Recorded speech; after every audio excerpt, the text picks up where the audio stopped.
Halo, nama saya Andi. Terima kasih masih setia menyaksikan channel YouTube ini. Di video kali ini, saya masih akan membahas tentang sepak bola karena suasananya masih suasana Piala Dunia ya. Saat ini sedang berlangsung Piala Dunia 2026.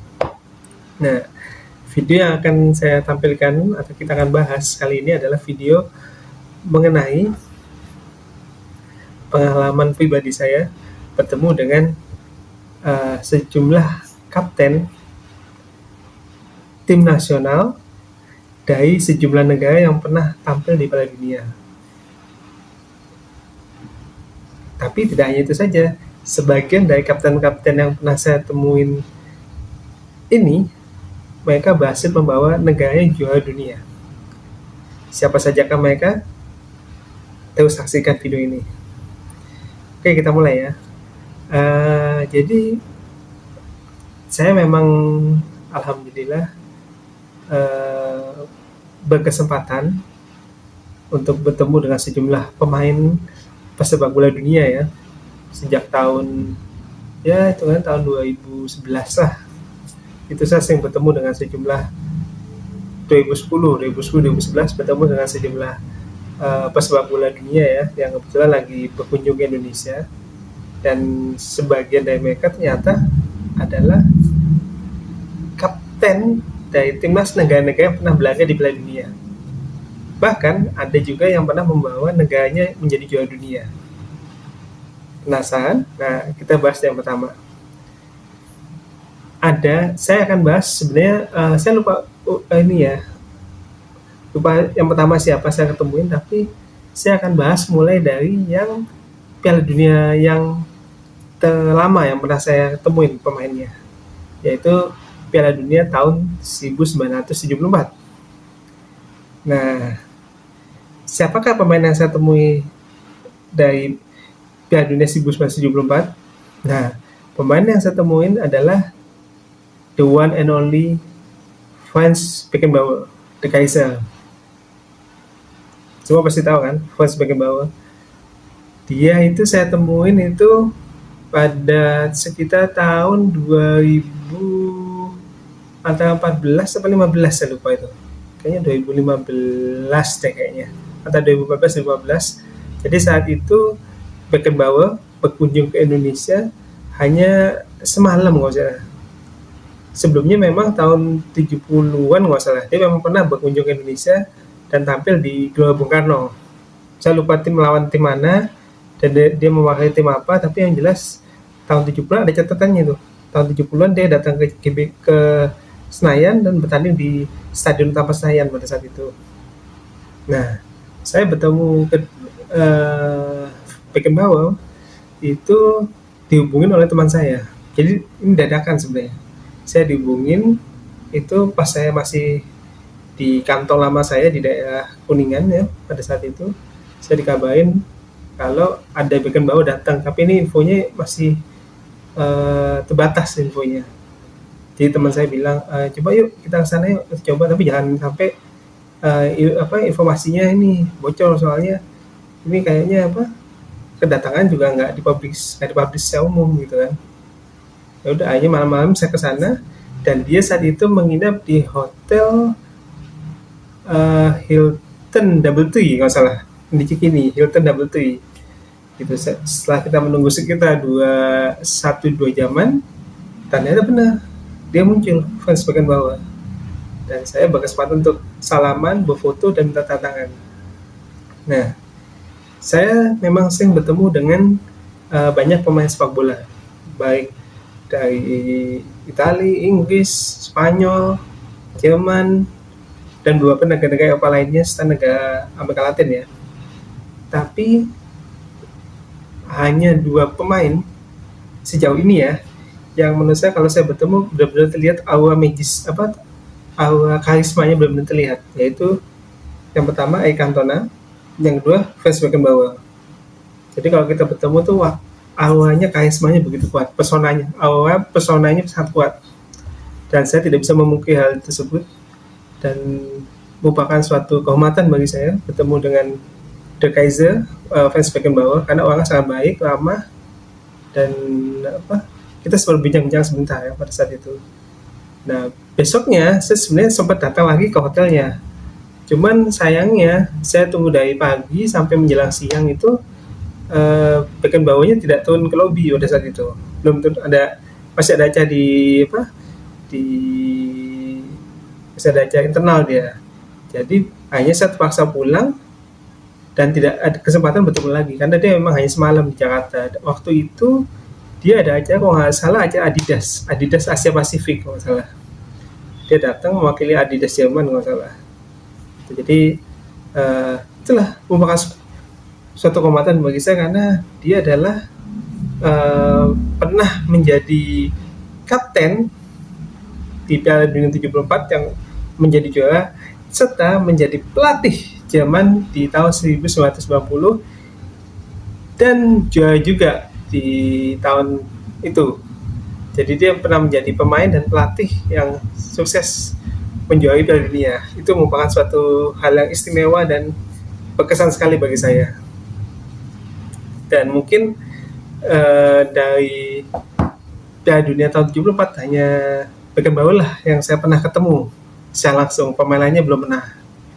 Gitu. Oke, kita lalu dari 74 kita beralih agak jauh. Kita lewat beberapa Piala Dunia, kita berhenti tahun 82. Sebenarnya di tahun 82 ada beberapa pemain yang saya pernah ketemu dari pemain Piala Dunia 82. Tapi kalau kita berbicara soal sesuai dengan video ini tentang kapten Piala Dunia, maka ada satu nama yang saya pernah ketemu, ya kan, kaptennya. Dan dia juga pernah menjadi di kapten di tim yang sama tahun 86 dan kapten yang sama juga di tahun 90. Siapakah dia? Betul.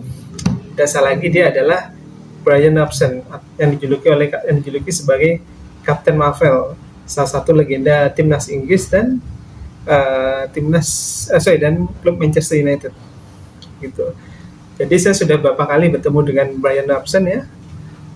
Tentunya dalam kapasitasnya sebagai duta dari klub Manchester United ya. Saya mungkin sudah ketemu Brian Robson tuh mungkin sekitar 3-4 kali lah gitu saya ketemu. Dan yang saya mungkin yang paling berkesan ya dari pertemuan saya dengan Brian Robson, memang orangnya ramah sekali, benar-benar terlihat gentleman, Inggris asli lah gitu. Dan yang berkesan dulu mungkin pertemuan bersama saya dengan dia itu karena saya bertemu setelah acara after party ya. Jadi kebetulan waktu itu dia datang dalam rangka sponsor dari produk salah satu minuman soda ya. Saya sebut saja lah Bicola lah. Jadi Bicola pada saat itu baru masuk ke Indonesia dan dia mau mempromosikan produknya dengan salah satu brand ambasadornya itu si Brian Robson ya kan. Nah, lalu saya sempat berhasil menghubungi perwakilan dari Bicola di Indonesia dan akhirnya diaturlah pertemuan saya dengan Brian Robson pada saat after party. Setelah acaranya selesai Bicola, saya diundang ke after party-nya. Jadi bertemu dalam suasana sangat santai lah. Namanya after party, jadi benar santai. Jadi inilah lebih tidak kaku lah gitu. Kita ngobrol-ngobrol banyak di situ. Terus dia bersedia tantangan ya kan, dan dia memberikan semacam kaos ya untuk tantangan kepada saya di saat itu. Jadi tadi Piala Dunia 74 saya bertemu dengan kapten Jerman Brian Robson ya kan, Franz Beckenbauer di tahun 82, 86 dan 90 saya bertemu dengan kapten timnas Inggris Brian Robson ya kan. Nah di Piala Dunia 90 juga saya pernah bertemu dua orang kapten timnas lainnya untuk Piala Dunia 90. Yang pertama adalah Ruud Gullit ya kan. Dia sebelumnya pernah menjadi kapten di timnas Belanda pada Piala Eropa tahun 88. Jadi mungkin karena kesuksesannya berhasil menjuarai Piala Eropa, mengalahkan Uni Soviet, akhirnya di Piala Dunia 90 dia kembali dipercaya sebagai kapten timnas Belanda pada saat itu. Dan bisa dibilang Gullit ini salah satu idola masa kecil saya nih. Pokoknya semua anak Indonesia yang besar di tahun 90-an, 80 90-an pasti kenal namanya Ruud Gullit, Van Basten pasti kenal. Tapi lebih terkenal Gullit. Gullit dan Van Basten lah sama terkenal. Dan saya pertama kali bertemu Gullit pertama kali itu adalah pada saat Ruud Gullit itu datang bersama timnas Belanda, yaitu tahun 2013 ya, 2013 atau 2015 ya kalau salah itu. Itu saya bertemu di Hotel Mulia. Ya, orangnya memang tinggi, harus orangnya tinggi. Cuman ini apa namanya? Orangnya baik. Cuman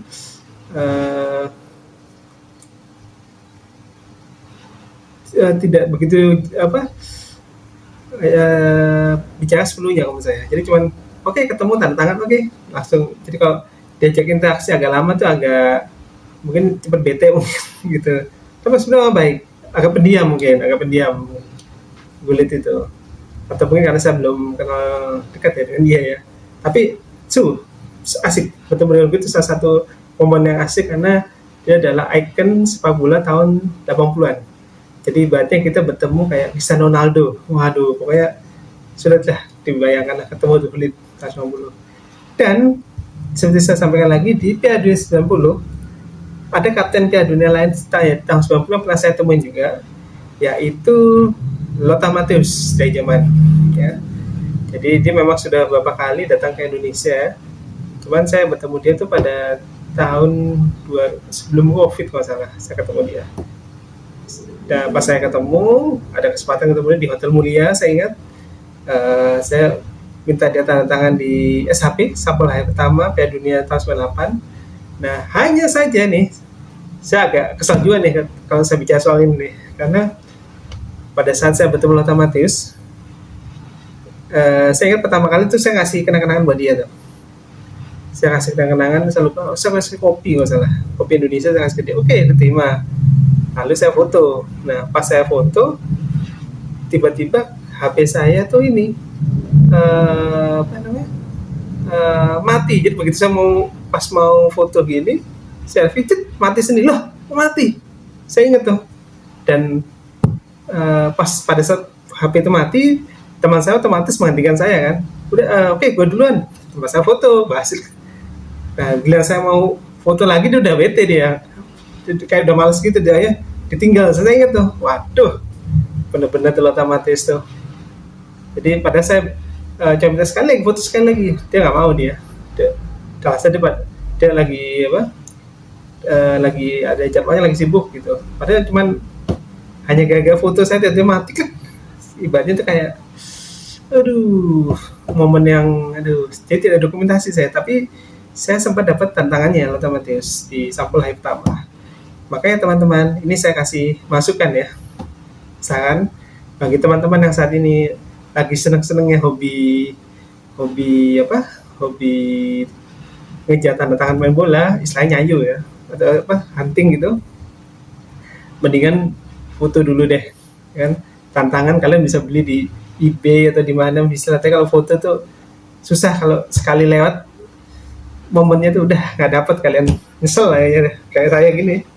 Aduh, tapi nggak apa-apa lah, saya juga nggak begitu suka Lothar Matthäus sebenarnya.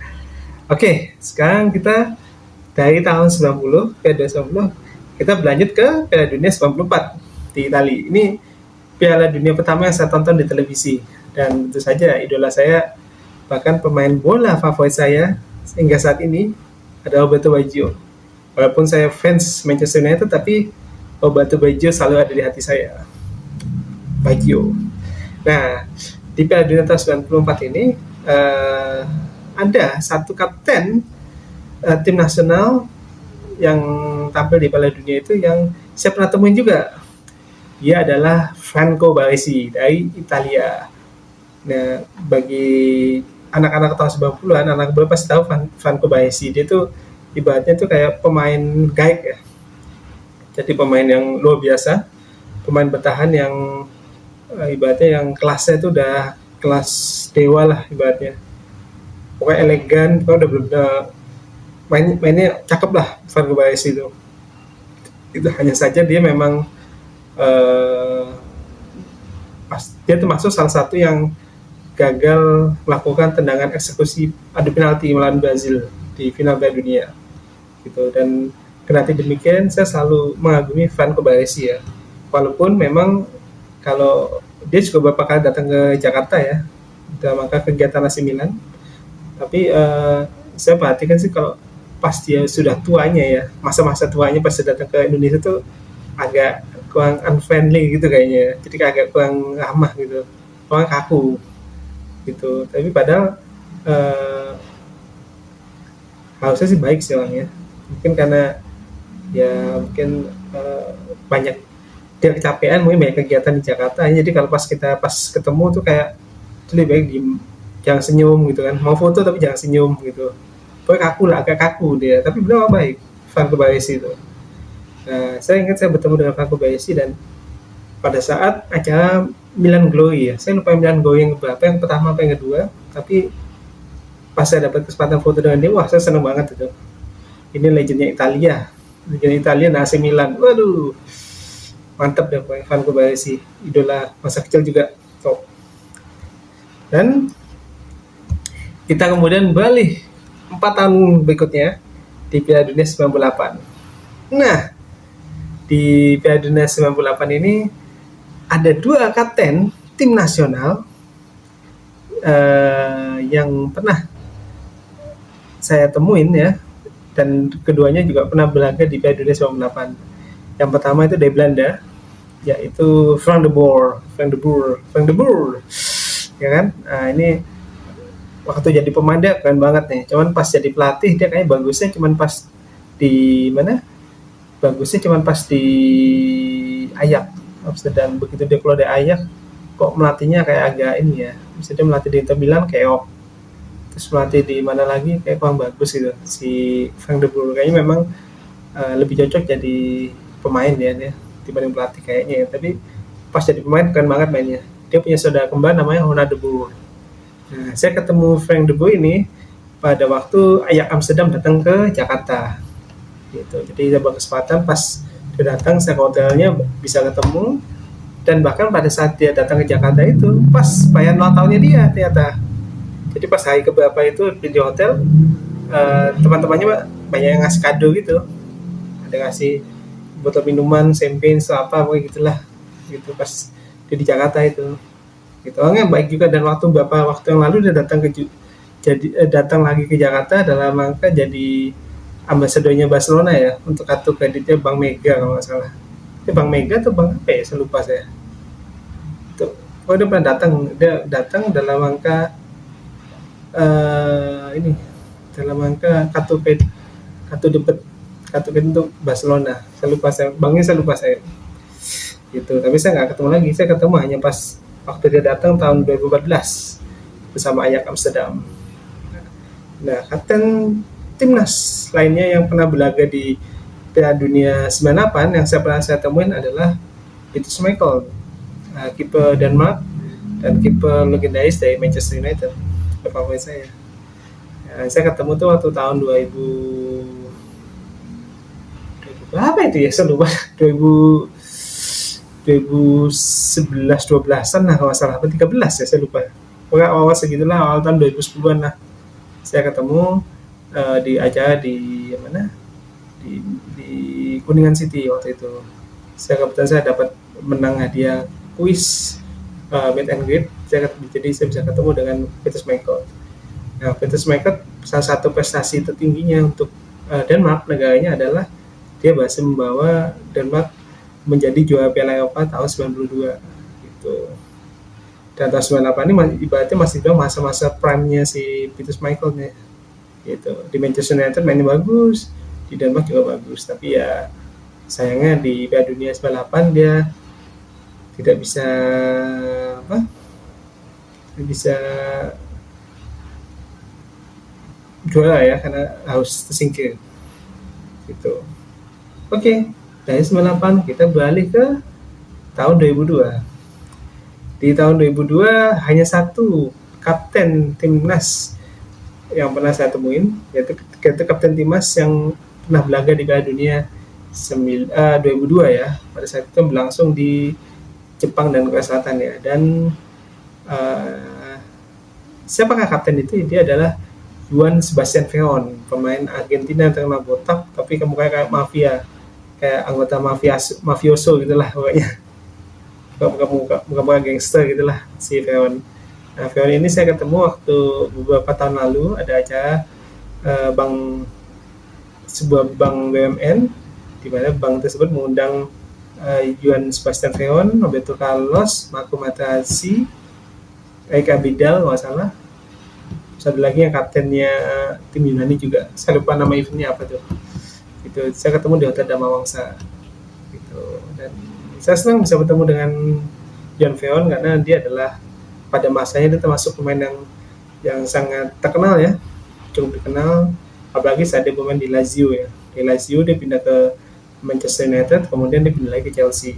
Nah setelah itu kayak pemainnya terus menurun terus, jadi nggak sebaik sebelumnya. Tapi puncak pemainnya itu adalah pas dia bermain di Lazio di Italia pada akhir 90-an hingga awal 2000-an gitu. Oke. Dan kita kemudian ke tahun 2006 dari 2000 tahun 2006.